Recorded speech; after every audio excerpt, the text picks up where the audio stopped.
Assalamualaikum warahmatullahi wabarakatuh. Selamat pagi dan salam sejahtera bagi kita semua. Halo sahabat hijau, kembali lagi di channel Bank Sampah Maju Bahagia. Kali ini di sama-sama saya ini telah hadir dua duta. Pertama adalah duta lingkungan dan duta genre Kabupaten Kuburaya tahun 2025. Nah, ada Mary sebagai duta genre, kemudian ada Umi sebagai duta lingkungan. Nah, untuk lebih lanjut nanti mereka kenalan sendiri ya sama teman-teman sekalian. Nah, pada hari ini kita akan membahas tentang Hari Ozon Sedunia gitu ya. Kenapa kita angkat ozon di masalah ini? Karena berdampak terhadap ozon itu berdampak akibat dari kerusakan lingkungan ya, pencemaran lingkungan ya. Jadi itu yang akan kita bahas hari ini bersama Mary dan Umi. Nah, untuk selanjutnya mungkin kenalan dulu nih sama Umi lah dulu nih. Silakan. Oke, terima kasih Pak. Halo teman-teman, perkenalkan nama aku Umi Fadila. Saya merupakan Duta Lingkungan Hidup Kabupaten Kuburaya tahun 2025. Ya, terima kasih ya Bang Samfidia. Hai semuanya, perkenalkan saya Mary. Saya dipercaya sebagai Duta Genre Kabupaten Kuburaya tahun 2025. Nah, fokus saya yaitu mengajak remaja untuk hidup sehat, merencanakan masa depan dengan baik, dan tentu saja itu peduli terhadap lingkungan karena ini berhubungan dengan kualitas hidup kita. Nah, hebat ya, teman-teman, mereka Gen Z yang menginspirasi bagi teman-teman juga nih. Harapannya dapat menginspirasi yang lain ya. Nah, kenalan sudah.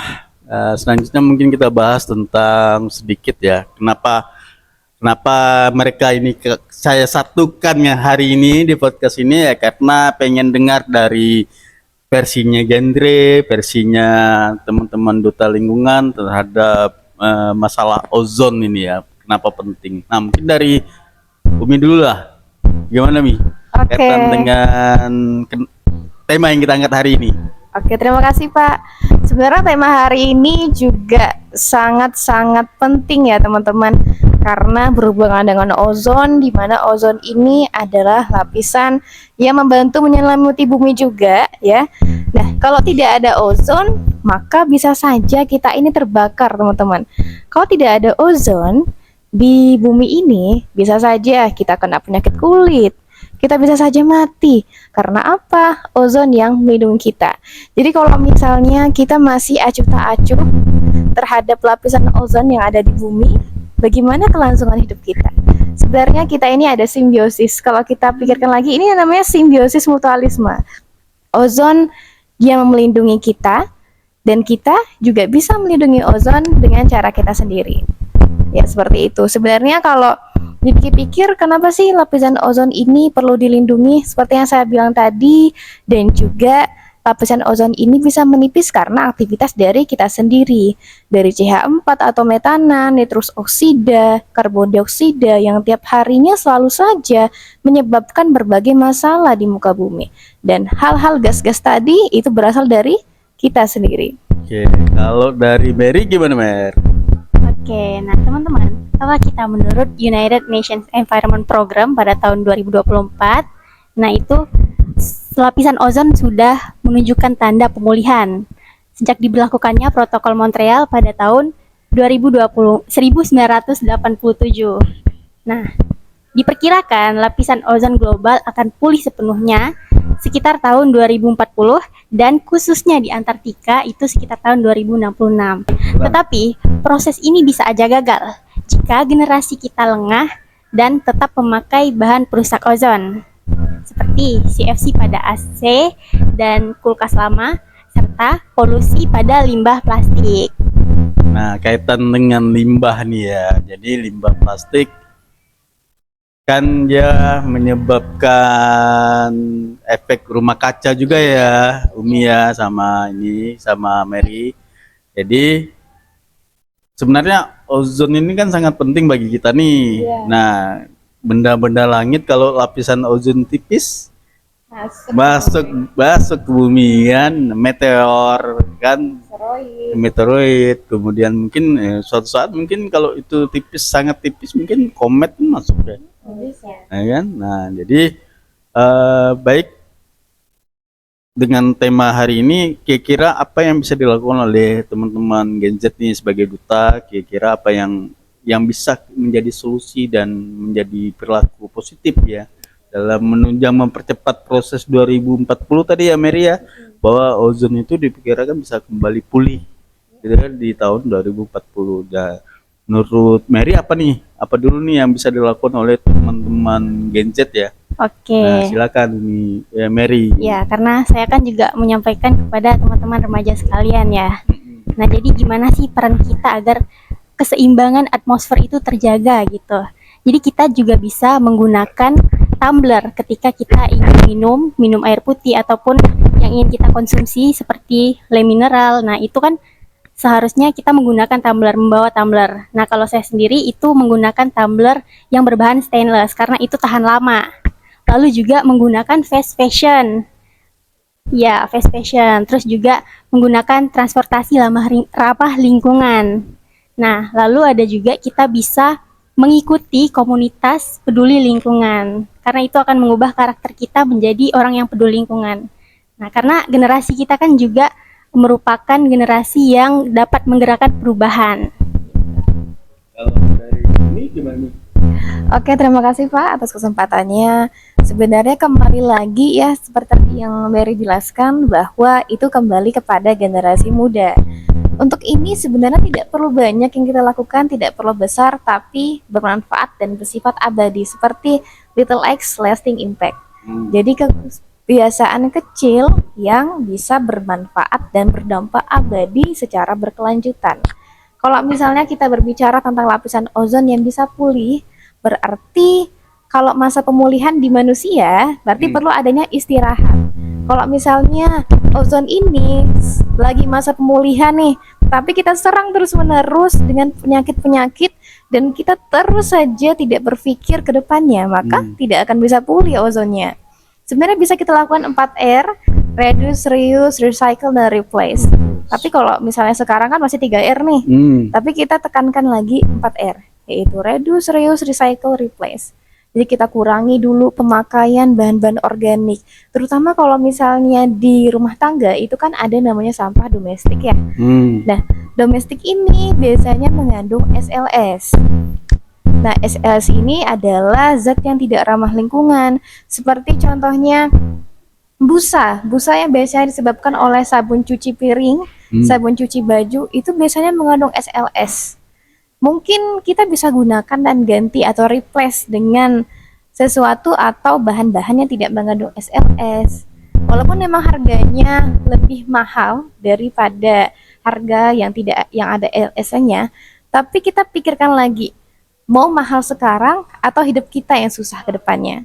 Nah, itu menarik tuh Umi, apa SLS. LS itu kan busa sabun ya. Iya. Jadi itu pembuat busa sabun gitu kan. Nah, kenapa itu lebih sering digunakan ya karena kaum pengguna ya kan. Kalau sabun tuh kadang-kadang kalau tidak berbusa kan kurang gimana, kurang nyaman gitu ya. Nah, tapi sebenarnya efeknya kurang ya karena konotasinya udah kalau sabun tuh harus busanya harus banyak gitu kan. Nah, itu salah juga sebenarnya tuh ya. Jadi tidak juga menjamin bahwa dengan busa yang banyak ya akan lebih bersih, tidak. Ya kan belum tentu. Nah, kami nih di Bank Sampah tuh ada buat produk tuh Mary, produk sabun. Jadi sabunnya memang tadi hasil busanya lebih sedikit daripada sabun biasanya karena kita menggunakan bahan organik. Dan kita pakai mesh. Jadi itu mesh tuh bahan organik. Ini sama ada lah buster ya, buster busa. Nah, kita campurkan itu. Jadi mudah-mudahan nanti suatu saat nanti saya kasihkan sama teman-teman Mary sama Umi sabunnya ya. Nah, nanti dipakai jadi dipakai lah ya. Iswar udah pakai tuh. Nah, jadi itu ya teman-teman. Nah, tadi apa yang sudah solusi yang mereka lakukan, kemudian dari Mary juga sudah, tapi menurut kalian nih yang menyebabkan kerusakan ozon itu cenderung sekarang nih, era sekarangnya bentuknya apa nih? Karena kan tadi selain apa sebabnya yang sangat teknis itu apalah kira-kira menurut kalian? Kalau dari saya sendiri ya Pak, Ah, berbicara tentang ozon ini lebih ke gas. gas. Ya, jadi gas-gas yang ada di muka bumi ini, contohnya tadi metana yang disebabkan oleh berbagai macam hal-hal yang atau teknologi yang ada di bumi, dan juga nitrus oksida atau N2O. Ini juga berbahaya karena dia adalah gas berat yang juga mampu menipiskan lapisan ozon. Lalu karbon dioksida tentunya, dan juga karbon monoksida yang dihasilkan oleh kendaraan bermotor, transportasi umum dan sebagainya. Kalau misalnya di tempat kita sendiri yaitu Kalabar, itu mungkin tidak terlalu banyak menyumbangkan karbon monoksida karena tidak terlalu rapat dan ramai penggunaannya.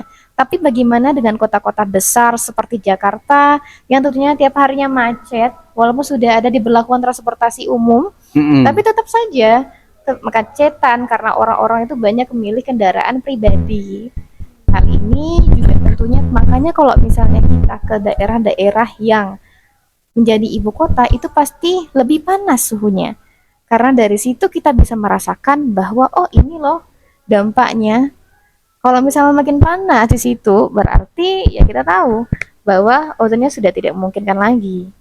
Nah, kaitan dengan itu ya, ya berarti kan gas itu ya, Ya. gas metana itu kalau dihubungkan dengan kami nih di pengelolaan sampah itu kan berdasarkan data sistem informasi persampahan nasional. Jadi sumber sampah kita kan tadi yang Umi sampaikan bahwa sumber sampah itu kan berada di rumah ya, domestik tadi ya, limbah domestik. Cuman di situ jenis sampahnya adalah jenis sampah organik. Nah, ketika sampah organik itu tidak dikelola dengan benar, kemudian menumpuk di TPA, kan ada kisah latar belakang Hari Peduli Sampah Nasional itu disebabkan oleh tumpukan sampah yang longsor, ya kan? Longsor yang mengakibatkan 200-an penduduk meninggal. Nah, itu yang diperingati. Nah, itu kenapa bisa meledak ya karena gas itu kan, gas metana itu. Nah, ini sangat berhubungan dengan ozon. Nah, artinya kalau kita bisa olah tuh sampah organik ya, organik kan mengurangi. Kalau bisa diolah ya kita mengurangi tadi produksi gas metan gitu ya. Nah, Mary gimana nih mandang bahwa tadi saya singgung tentang sampah organik di rumah. Nah, kaitan dengan genre kan ini perencanaan hidup sehat juga kan, karena kaitan dengan rumah kita itu harus sehat, kualitas hidup. Tadi yang Mary sampaikan kan. Silakan, Mary. Kalau saya sendiri ini itu tergantung pada diri sendiri juga. Nah, jadi kriteria diri gimana caranya biar kita itu mengatur diri dan di lingkungan sekitar kita agar tetap terhadap mindset agar kita itu tahu bahwa lapisan ozon itu harus dilindungi. Seperti itu. Nah, baik. Tadi teman-teman sekalian sudah kita omongkan tadi masalah apa sih sebab ozon itu bisa menipis secara teknis oleh teman-teman duta lingkungan dan duta genre. Mungkin yang selanjutnya kita omongkan masalah kira-kira ada solusi jangka dekat, tapi udah disinggung sama Umi tadi bahwa menerapkan 4R tadi ya, 4R, dan pemerintah juga lagi gaung-gaungkan tentang go green, langit biru kan. Nah, itu sampah plastik di laut ya kemarin kita ngomongin. Apa di laut itu Indonesia adalah negara nomor 2. Nah, kesadaran diri. Nah, cuman untuk itu kita ini mungkin masih kurang yang seperti kami bahas dulu ya sama teman-teman Marga kemarin sempat di podcast juga. Ternyata budaya buang sampah kita masih kurang apa ya? ya kurang terbiasa gitu ya, terbiasa buang sampah. Buang sampahnya mungkin sudah di tempatnya, cuman untuk memilah yang belum, kurang ya. Tapi mudah-mudahan dengan ini kita terus ya, karena kita pengen bumi ini sehat-sehat ya, sehat-sehat. Kemudian bumi ini kita jaga kelestariannya. Kalau ini harapan teman-teman apa nih kira-kira nih? Nah, harapan, keinginan. Keinginan ya sebagai duta genre. Sebagai duta genre. Lihat teman-teman teman remaja yang biasanya ikut dalam komunitas, terus mereka ikut ambil peran. Nah, itu saya tuh pengen berharap bahwa teman-teman yang di luar sana itu tetap menjaga dirinya lebih baik dan mengerti apa yang menjadi tujuan mereka, seperti merencanakan masa depan. Nah, semoga aja apa rencana kita nanti itu kan ada yang namanya Indonesia Emas 2000 ya Indonesia Empat 2045. Nah, semoga aja kita generasi muda bisa membentuk itu dengan baik. Kalau Umi? Baik Pak, terima kasih atas kesempatannya. Harapan saya sangat besar kepada generasi muda, tentunya generasi Gen Z sekarang. Budayakan hidup sehat, budayakan pola pikir panjang, karena kalau kita masih stuck di pikiran kita yang sekarang, kita tidak akan pernah maju dan tidak akan pernah tahu apa yang akan terjadi dari perilaku kita itu sendiri. Seperti banyaknya hari-hari peringatan tentang lingkungan, itu seharusnya bentuk kepedulian. Tapi masih sedikit orang yang mengetahui hal itu. Dari sedikit orang yang mengetahui hal itu adalah salah satu contoh orang yang tidak terlalu peduli dengan keadaan lingkungan sekarang. Jadi mulailah dari hal kecil yang seperti tadi Mary sebutkan, berencana. Karena berencana itu penting. Kalau misalnya kita menentukan masa depan tapi tidak terencana, apakah masa depan itu dapat tercapai? Tentunya tidak, teman-teman. Jadi, ayo kita buat pola pikir kita lebih panjang, tapi lebih lurus ke depan, panjang, dan tahu apa yang akan kita praktekkan ke depannya. Sehingga akan tetap terstruktur dan berpengaruh terhadap lingkungan juga. Itu dari saya. Direncanakan juga belum tentu berhasil ya. Nah, apalagi tidak direncanakan gitu kan. Nah, sebelum kita ke closing statement oleh teman-teman sekalian, bahwa kita itu secara nasional nih ya, Kementerian Lingkungan Hidup dan Kehutanan Republik Indonesia itu telah mengeluarkan semacam aturan yang membatasi bahkan membuat sanksi terhadap kabupaten kota terhadap tempat pengolahan sampah akhir TPA. Nah, TPA yang masih bersifat open dumping termasuk kita nih di Kuburaya, bahkan di Kalimantan Barat itu kan ada 14 kabupaten kota ya, 2 kota, 12 kabupaten gitu ya. Dari 14 kabupaten kota itu ada cuman 1 kabupaten yang tidak terkena sanksi secara administratif, yaitu Kabupaten Sambas. Jadi artinya sampah itu menjadi perhatian yang serius ternyata. Tadi benar kata Umi sama Mary tadi bahwa tadi hal-hal kecil ya. Nah, mudah-mudahan ya, kalau saya mungkin udah generasi old ya. All milenial gitu, milenial awal.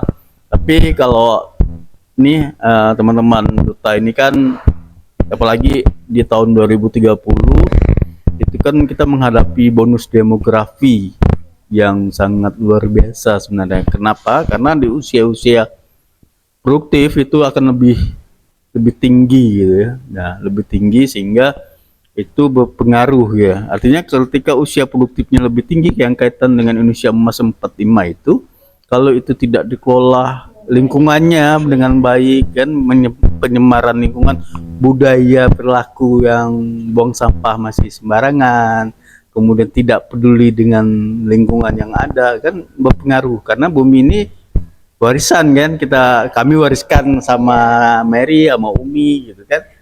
Selanjutnya Umi wariskan lagi sama teman-teman di bawah-bawahnya, generasi selanjutnya kan. Ya, kalau itu kita biarkan, ya nggak tahu lah ya apakah bumi ini masih terus baik-baik saja gitu ya. Nah, itu ya Umi ya, Mary. Nah, jadi mudah-mudahan apa yang kita diskusikan hari ini bisa bermanfaat bagi kita semua. Tapi mungkin sebelum kita tutup podcast ini, mungkin ingin menyampaikan pesan yang berkesan gitu ya, biar teman-teman juga bisa. Tadi kan Mary bilang kita nih generasi muda Gen Z itu bisa sebagai agent of change tadi kan, sebagai agen perubahan. Nah, bagaimana teman-teman mungkin di closing saya ajak nih sebagai perubahan gitu ya, agent of change-nya itu kan. Nah, kira-kira yuk kita ajak teman-teman sekalian. Silakan dari Umi. Oke, terima kasih. Kalau dari saya sendiri sebenarnya tidak banyak ya.